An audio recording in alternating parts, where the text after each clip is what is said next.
Monsieur le Wali, Monsieur le Président de l'Assemblée populaire de Wilaya, Messieurs et Madame les élus, nos partenaires, je les appelle toujours ainsi, de la presse, des médias, presse écrite, audiovisuelle, honorable assistance, bonjour. Donc, Asgas Amegas, je vous souhaite Talouit, Tazmelt et Temkeluit à l'occasion de ce nouvel an berbère.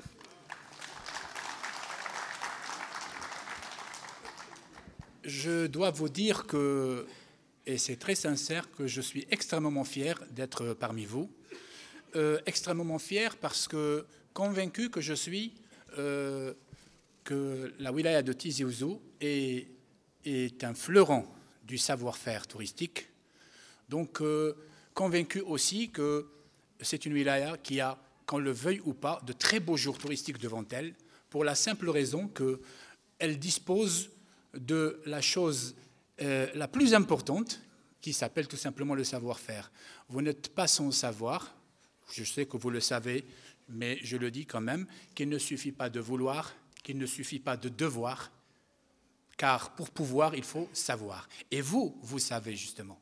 Donc vous avez l'essentiel, tandis que d'autres régions de notre pays font des progrès quand même formidables en matière de réalisation d'infrastructures, etc.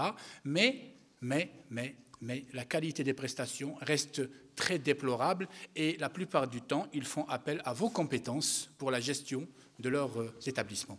Donc c'est le premier constat que nous pouvons faire, ou du moins c'est l'introduction que je me suis donc fixé de vous dire.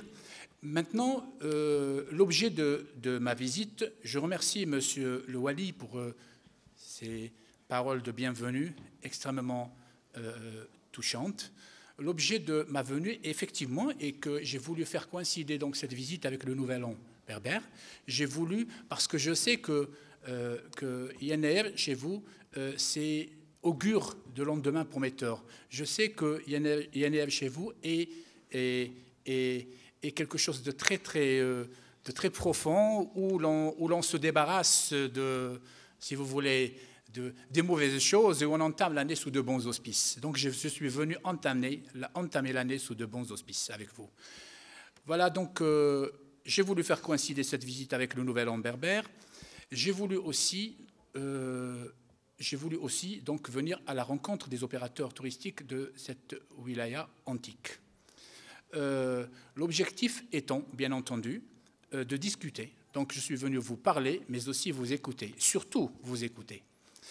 Ce que j'ai à vous dire, pour qu'on puisse communiquer sur des bases très solides et très réactives, il faudra que je vous, ne serait-ce que très rapidement, que je vous brosse une petite idée sur la stratégie nationale adoptée par le gouvernement algérien en vue de redorer le blason de l'activité touristique. Et je me dois de vous le communiquer, même brièvement. Donc c'est une stratégie qui a été adoptée par le gouvernement algérien en 2008. Maintenant, il ne suffit pas d'adopter une stratégie, il faut l'exécuter. Et c'est ce que nous allons nous atteler à faire ensemble. Cette stratégie s'appuie sur 5 axes. Très simple, très simple. Vous allez voir que, bien exécutée, cette stratégie nous mènera inéluctablement à redorer le blason de la destination Algérie. Le premier axe, c'est tout simplement celui de la promotion. Faire la promotion de la destination Tizi Ouzou. Donc, parce qu'on ne parle pas de destination d'un pays, on parle de destination de région aussi. Donc, faire la promotion. Vous allez me dire, oui, je fais la promotion, c'est bien beau. Mais lorsque je fais venir le touriste et qu'il est insatisfait, cette promotion va être contre-productive. Effectivement, c'est pour ça qu'il y a un deuxième axe qui s'appelle le plan qualité tourisme. Donc, il y a la promotion, ensuite vient la formation. Et la formation, c'est le point fort de la wilaya de Tizi Ouzou. La formation dans le but, donc, d'acquérir la compétence. Parce que l'objectif escompté, c'est quoi? C'est de réaliser une performance touristique. Pour réaliser une performance touristique, il faut acquérir une compétence. Et cette compétence, elle vient d'où? De celui qui détient, le détenteur de la compétence qui est le formateur. Et c'est pour cela que Tizi Ouzou, comme je l'ai dit, est le fleuron du tourisme algérien. Donc, promotion, formation pour que la promotion soit à bon escient, pour que nous soyons à la hauteur de la confiance du touriste ou du visiteur qui aura jeté son dévolu sur telle ou telle destination. Formation, donc qualité. Troisième axe, c'est tout simplement, d'ailleurs certains d'entre vous me diront peut-être qu'il faudrait commencer par lui, c'est l'investissement.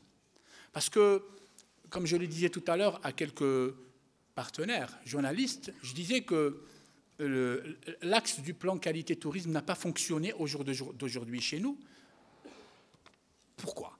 Parce que quand on invite les opérateurs touristiques à adhérer à un plan qualité tourisme, on leur dit écoutez, on met à votre disposition une enveloppe financière, une aide de l'État, à vous donc de relifter votre établissement, de le restaurer, de le moderniser, de le mettre à niveau en fonction d'un audit que vous aurez fait au préalable. Ils ne réagissent pas. Pourquoi ils ne réagissent pas? Je vais vous dire. Soit ils ne réagissent pas, soit parce qu'ils travaillent, coûte que coûte, même en se complaisant dans leur médiocrité, ils travaillent, faute de concurrence. Donc, ils ne voient pas l'utilité de réaliser cette mise à niveau. Ou alors, ils ne travaillent pas, ils vous disent « moi, je ne travaille pas », et vous me demandez de faire une mise à niveau. Je ne vais pas entamer des dépenses supplémentaires. C'est pour cela que cette mise à niveau ne peut intervenir que lorsqu'on aura encouragé la dynamique de l'investissement. Parce qu'avec l'investissement, nous allons créer la concurrence. Je vous donne un chiffre. En Algérie, au jour d'aujourd'hui, au moment où je vous parle, il y a 73 000 lits agréés par le ministère du Tourisme et de l'Artisanat. 73 000 lits. Sachant que la capacité d'accueil actuelle chez nous est de 97 000 lits en exploitation, les 48 wilayas. Maintenant, attention, je vous dis 97 000 lits. Il y a là un déficit quantitatif évident, parce que 97 000 lits ne couvrent pas la demande nationale, mais il y a, plus grave encore, il y a un déficit qualitatif catastrophique, dans la mesure où à peine 15% de ces 97 000 lits répondent aux normes internationales et sont prêts à accueillir, à titre d'exemple, le touriste international. Donc, je vous disais, au jour d'aujourd'hui, en Algérie, nous avons 73 000 lits agréés, donc qui ont eu le feu vert du ministère du Tourisme et de l'Artisanat, dont 50 000 lits en cours de réalisation, c'est-à-dire réellement en cours de réalisation. 50 000 lits qui sont en train je vous donne même le taux d'avancement, on l'a évalué à peu près 51%, de taux d'avancement moyen, bien sûr. Pardon, je vous ai dit 83 000 lits agréés, pas 73. Je rectifie le chiffre. Le nombre de lits agréés est de 83 000 lits, dont 50 000 sont en cours de réalisation et le reste est en souffrance. Quand je dis en souffrance, cela veut dire soit non lancé, soit à l'arrêt. C'est ce qu'a fait ressortir c'est à l'instar de la wilaya Tizi Ouzou, où le directeur de tourisme a fait ressortir un certain nombre de projets en souffrance qui ne sont encore pas lancés ou à l'arrêt. Donc, je disais que la solution pour booster l'activité touristique est d'encourager l'investissement, parce qu'en encourageant l'investissement... Alors, mettons-nous au diapason. Le jour où nous réceptionnerons ces 50 000 lits, je ne vais pas dire les 83 000 parce que je ne compterai pas pour le moment les lits en souffrance. Le jour où nous réceptionnerons les 50 000 lits, nous allons avoir, moi je vous disais, on a 97 000 lits, dont 15% répondent aux normes. À partir du moment où on aura 97 000 lits plus 50 000 lits, et on n'aura plus 15% qui répondent aux normes, mais on aura quand même, on se rapprochera des 50, sinon on va les dépasser. Donc à ce moment-là va s'instaurer la concurrence. Et c'est la concurrence qui va pousser les établissements hôteliers à se mettre à niveau, parce que là, le consommateur aura le choix. Maintenant, nous n'avons pas le choix. Nous n'avons pas le choix, ce qui fait que la qualité chez nous continue à dégringoler. Et c'est pour ça que je vous dis que la bonne exécution du schéma directeur de l'aménagement touristique est la solution pour redorer le blason de la destination. Le quatrième axe, c'est le financement, parce que vous allez me dire c'est bien beau d'encourager l'investissement, mais encore faut-il qu'il y ait des mesures incitatives destinée aux investisseurs. Eh bien, effectivement, il y a une dynamique qui s'appelle le financement opérationnel et qui est là pour justement sensibiliser les banques et autres institutions bancaires dans le but d'accompagner le fait touristique, d'accompagner l'investissement touristique à travers des mesures incitatives. Je vous en donne quelques-unes. Nous avons tout récemment donc signé des conventions avec 6 banques. Je vous les cite. Vous avez le CPA, vous avez la CNEP Banque, vous avez la BADR, vous avez le FGAR, Jazeera Istithmar et la BDL.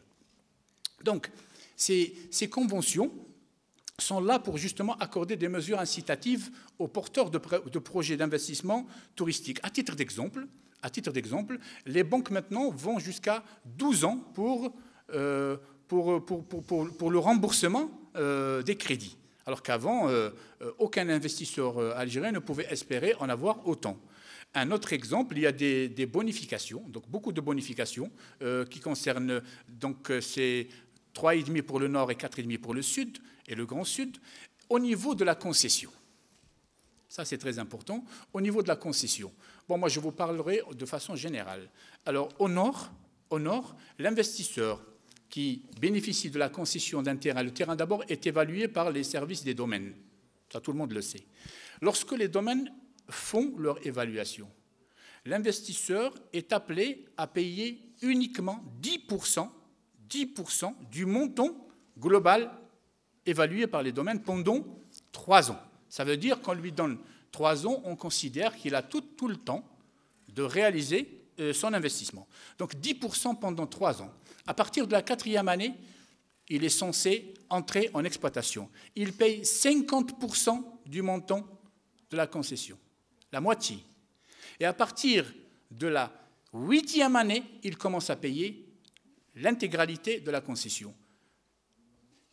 C'est quand même là une mesure incitative fort intéressante, susceptible donc de provoquer l'engouement des investisseurs par rapport donc au secteur. Pour que vous soyez, pour vous étayer, sachez que quand on va vers le sud, ils payent pendant 10 ans le montant de la concession au dinar symbolique.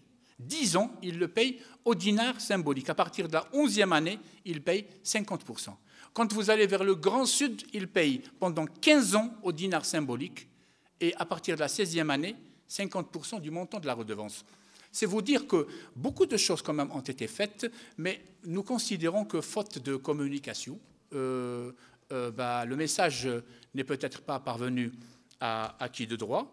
Et c'est pour cela que, au niveau de notre département ministériel, nous encourageons beaucoup ces rencontres parce que ça nous permet déjà de nous mettre à niveau en matière d'information.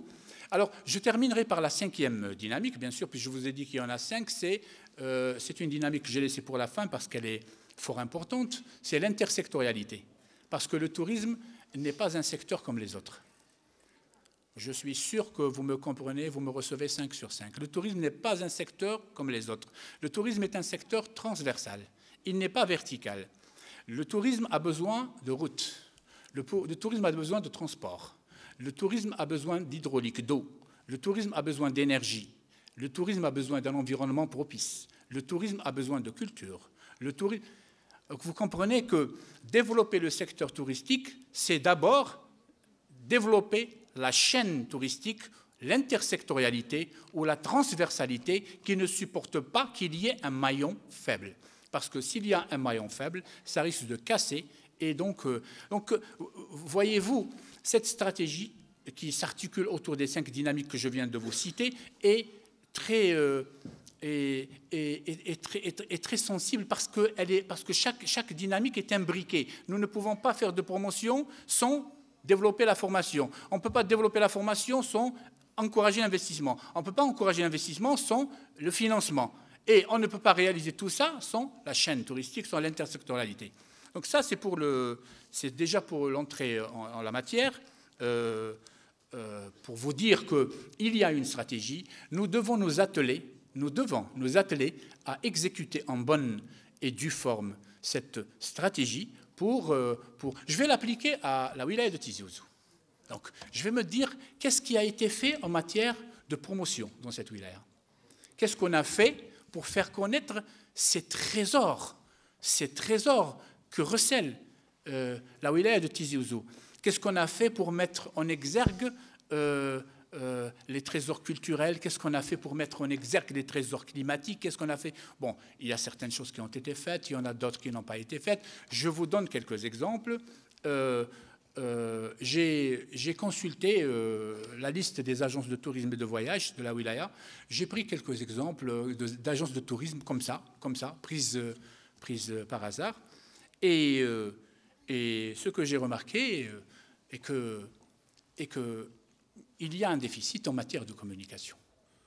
Je le dis très franchement, il y a un déficit criard en matière de communication parce que d'abord nous sommes en 2012, nous sommes en 2963, pour revenir à l'an berbère.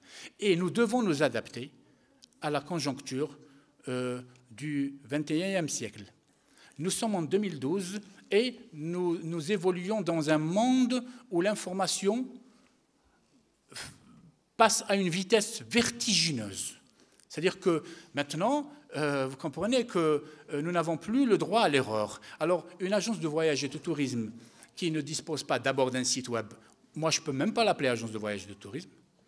Maintenant, si elle en dispose, il faudra que ce site web soit un site propice, donc adéquat, un site qui utilise les technologies d'information et de communication modernes, un site qui soit attractif, un site... Donc, je vous disais, j'ai quelques exemples à vous montrer.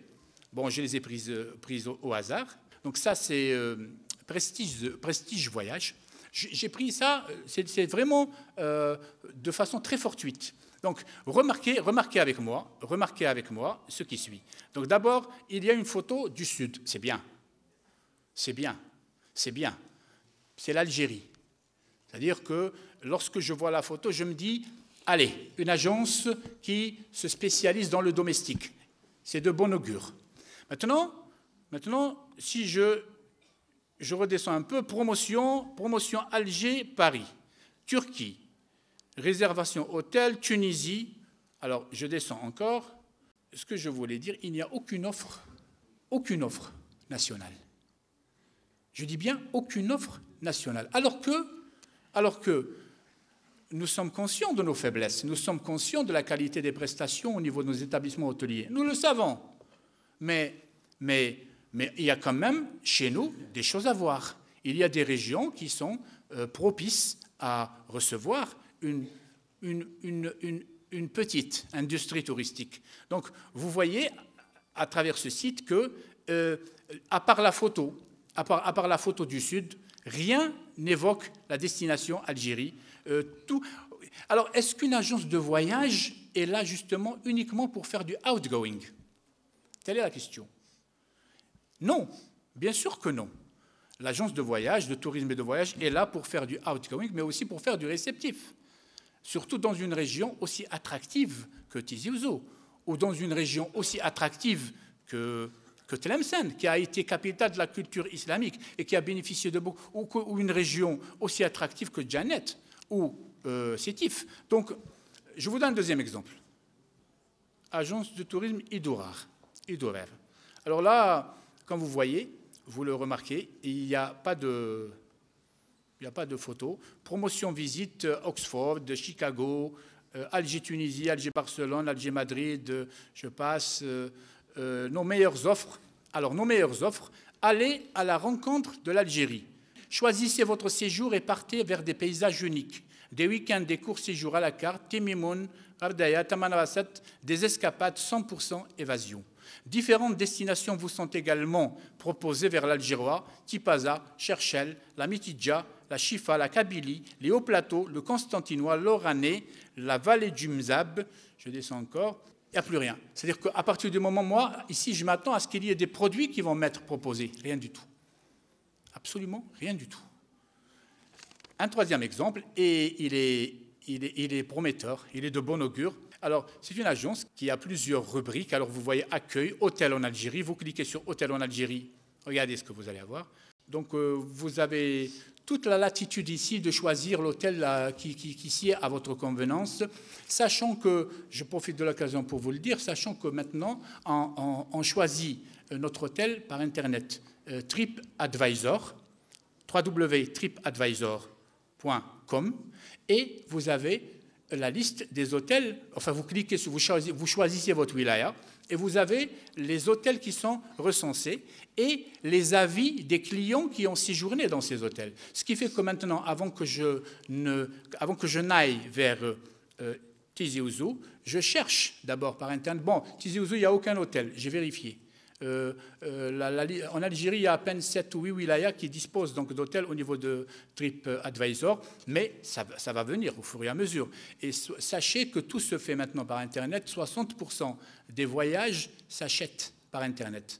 Alors là, la connexion est un peu... Et là aussi, c'est un autre maillon faible quand on parle de technologie d'information et de communication.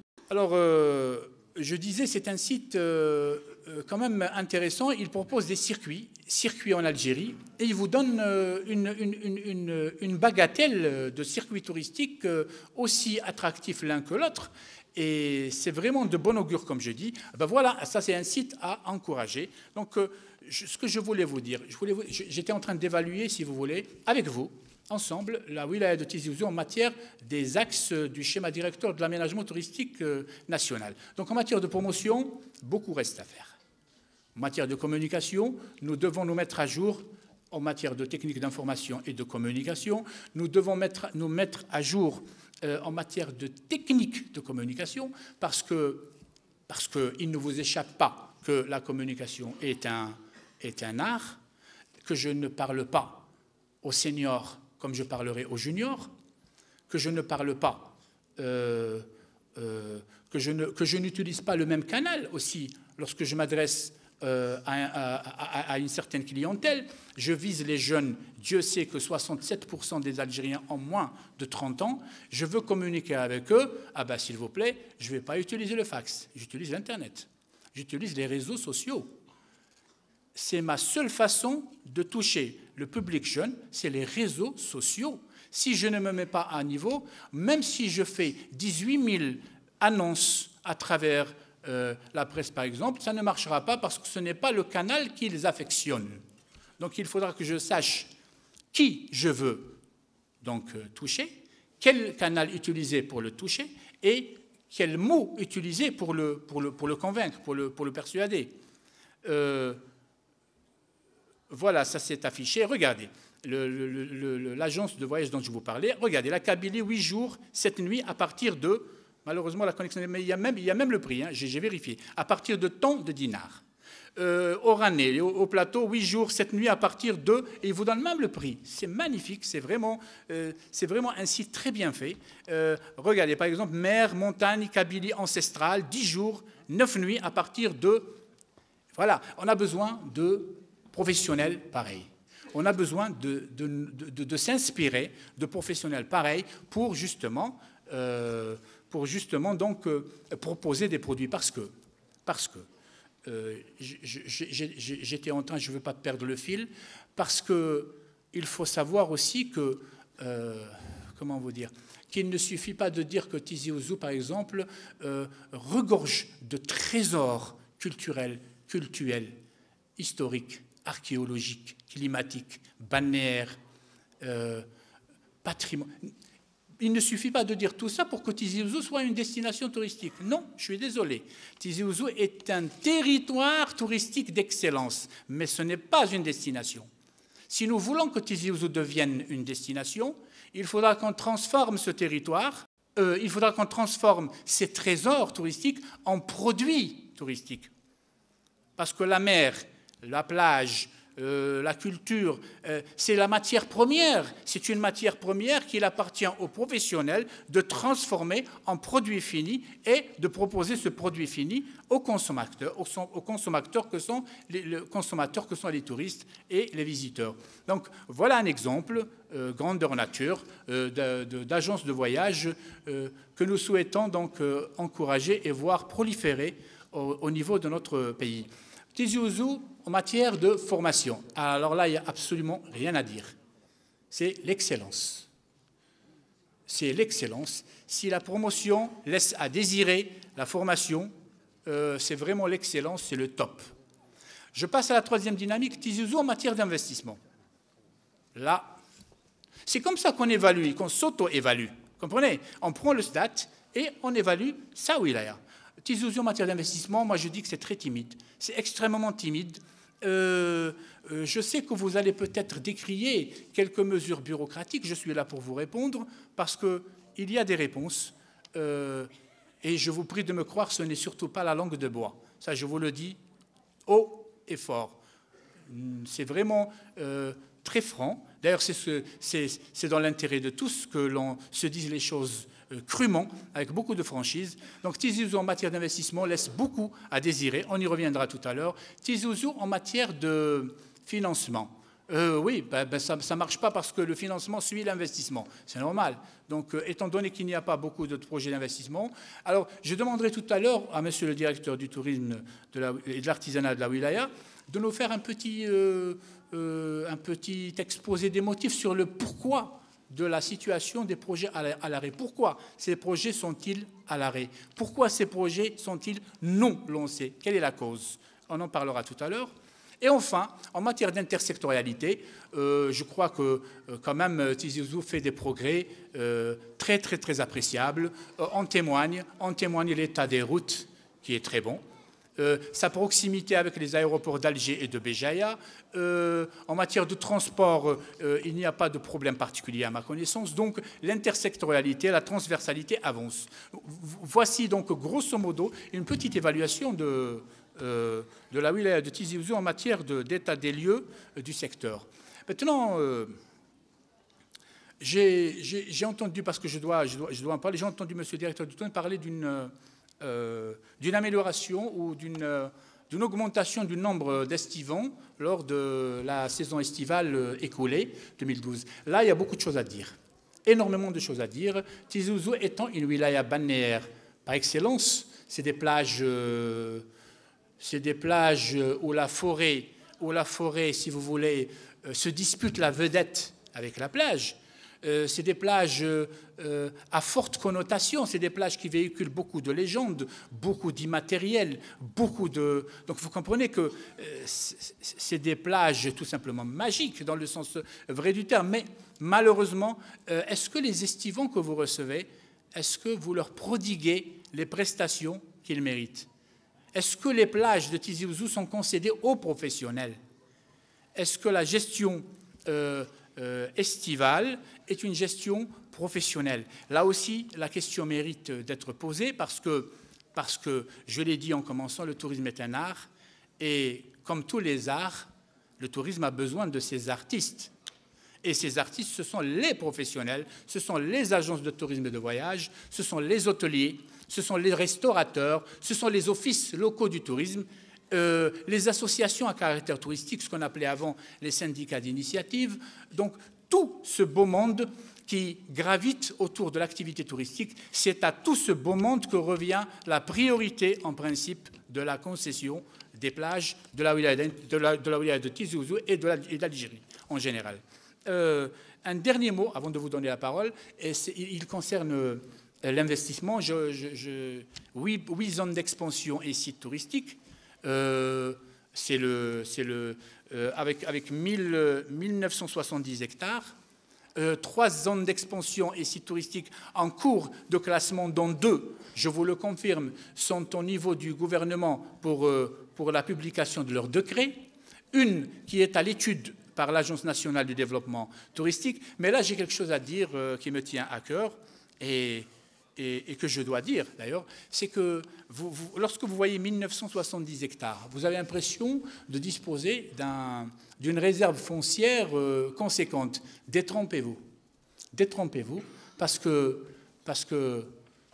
pardon. Voilà. Détrompez-vous parce que les normes d'urbanisme et de construction vous imposent de ne pas dépasser les 25% sur la superficie globale en matière d'aménagement et de construction. Ça veut dire que si vous prenez 25% de 1970 hectares, qu'est-ce qui va rester? Rien du tout. Et c'est pour cela que là, j'ai un message extrêmement important à passer. la ressource foncière touristique est une ressource non renouvelable. Non renouvelable. Ça veut dire que si vous l'utilisez mal, elle est perdue à jamais et vous ne pourrez jamais la récupérer. C'est pour cela que là je souhaiterais, d'ailleurs je suis persuadé que mon message sera intercepté, je souhaiterais qu'au niveau local, on s'intègre dans une dynamique de développement durable. C'est-à-dire au niveau, par exemple, des plages, comme j'ai dit, envoûtantes de la wilaya de Tizi Ouzou, bannissez le béton. Je dis bien, bannissez le béton. Bannissons le béton. Optons pour ce qu'on appelle les matériaux réversibles. Les matériaux réversibles, c'est le bois, c'est le préfabriqué, c'est le béton projeté. Il y a une autre formule qui s'appelle béton projeté. Tout ce qui nous donnera dans 10 ans, 20 ans, 100 ans la possibilité d'enlever et de refaire. Et tout ce qui permettra aux générations futures aussi de ne pas se dire qu'est-ce qu'ils nous ont laissé nos ancêtres, enfin, façon de parler. Donc je suis sûr que mon message a été intercepté. Puisque nous n'avons rien fait, c'est tant mieux. C'est tant mieux. Regardez, je ne vais pas citer de pays, mais ils sont en train de se mordre les doigts d'avoir bétonné leur littoral. Sans citer de pays, je sais que vous savez très bien de quel pays je veux parler. Alors nous avons eu la chance de ne pas avoir commencé. Ah ben, tant mieux. Tant mieux, nous n'avons pas commencé. Ah ben, autant faire du benchmarking. C'est quoi le benchmarking? Le benchmarking, c'est tout simplement copier ce qui se fait de bien chez les autres et éviter ce qui se fait de moins bien. Ah ben, à nous de faire du benchmarking. Et donc le message que je vous adresse est celui-là. Bannissez le béton. Parce que n'oubliez pas que les plans d'aménagement touristique sont approuvés par l'Assemblée populaire de Wilaya. Donc c'est vous qui approuvez les plans avant qu'ils ne soient proposés à l'approbation du gouvernement. Donc, et puis, sachez aussi, le directeur du tourisme en a parlé, qu'il y a en cours de réalisation. J'ai été à Jeannette, je vous donne un exemple, j'ai été à Jeannette, on m'a présenté un plan d'aménagement touristique, je me suis arraché les cheveux. Des 5 étoiles à Jeannette. Vous imaginez? Des 5 étoiles à Jeannette.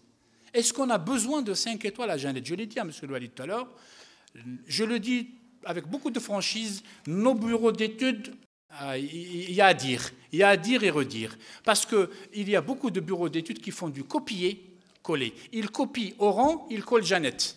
Ils copient Skikda, ils collent Tizi. Ah, je suis désolé. Chaque wilaya a ses spécificités. Chaque wilaya a ses caractéristiques, ses us, ses coutumes, ses traditions, ses croyances, ses légendes. Et tout cela doit être pris en compte. Alors, lorsque je veux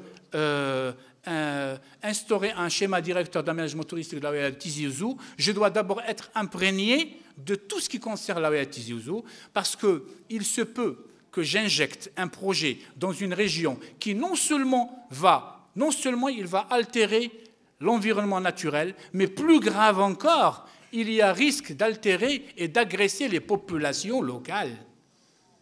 Et c'est là où je voulais en venir. Le schéma directeur d'aménagement touristique de la wilaya de Tizi Ouzou doit être examiné dans ses moindres coins et recoins. Vous devez bien veiller à ce qu'il n'y ait pas de contradiction, à ce que ce soit un schéma qui corresponde parfaitement donc, au matériel et à l'immatériel de la wilaya de Tizi Ouzou. Voilà, je crois que c'était les quelques messages que je voulais vous dire. Je vous donne la parole parce que je suis venu surtout, comme je vous ai dit, pour vous écouter et pour échanger avec vous donc vos préoccupations, vos attentes, vos questions, vos problèmes. Et je vous remercie pour votre très aimable attention.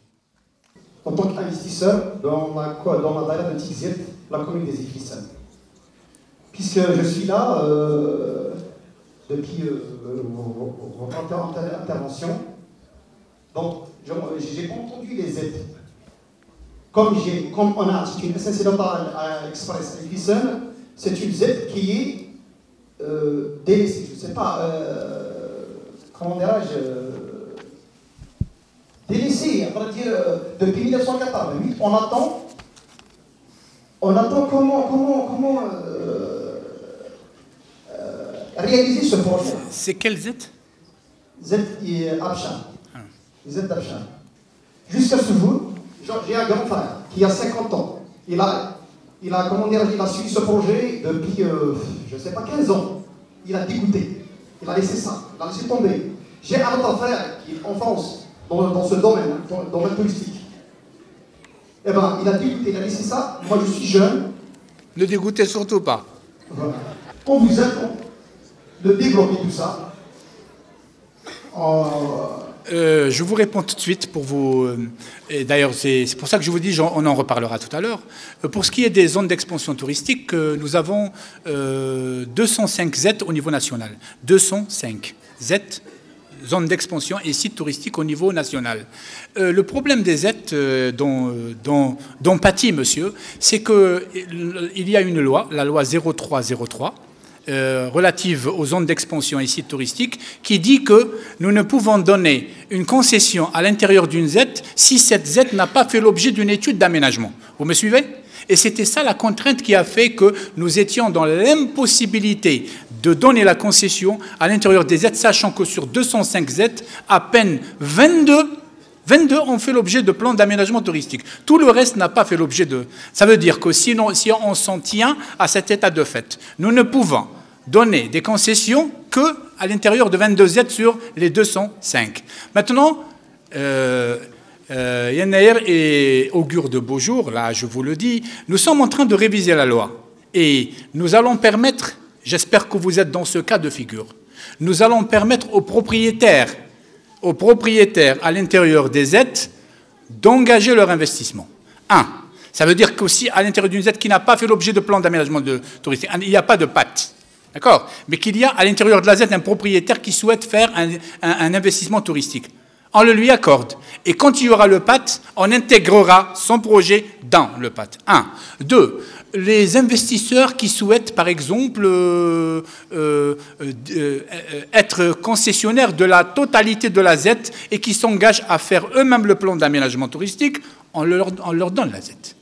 Il y a du nouveau qui va très bientôt être... Parce que je vous ai dit, nous sommes en train de nous dire que le maillon faible de la chaîne, c'est l'investissement. Et si on ne libère pas l'investissement, ni la concurrence ne viendra, ni le financement, ni la promotion. C'est pour ça que je vous ai dit que... Je ne sais pas si j'ai répondu à votre question. C'est-à-dire que vous avez un projet à l'intérieur de cette Z. Oui, on est propriétaire. Hein. Ah ben c'est magnifique, voilà. Eh ben voilà. Eh ben voilà. Je vous le dis très officiellement. Les propriétaires vont bénéficier de mesures, maintenant, à la condition. On va vous exiger de vous inscrire dans une dynamique touristique avec le respect de ce que je vous ai dit tout à l'heure. Je me présente M. Bessa, propriétaire de l'hôtel Itora, le nouveau. Voilà, on a un petit problème. Je ne sais pas si je peux appeler ça un problème. Pour avoir la catégorie 4 au restaurant. On a déposé le dossier, on a fait ce qu'il fallait. Et il y a un problème entre la police et la DAERA. Voilà, la police n'a pas donné d'avis ni favorable ni défavorable. Après la DAERA, il fallait couper. Il ne s'agit pas que de notre hôtel. En fait, il y a 30 ou 40 dossiers. Ouais, jusqu'à 50 dossiers bloqués au niveau de la wilaya. Là, on attend une explication. Non, écoutez, le classement 0 à 1 étoile, c'est local. Oui, j'ai compris, j'ajoute de l'eau à votre moulin. Donc 0 à 1 étoile, c'est national. À partir de 2 étoiles, c'est national. Voilà. Donc, M. Loualé vous invite à venir le voir. Je vous remercie encore une fois pour votre très aimable attention, pour votre accueil extrêmement chaleureux. Et je vous souhaite une très bonne année, une excellente année, beaucoup de santé, de bonheur et de réussite. Merci beaucoup.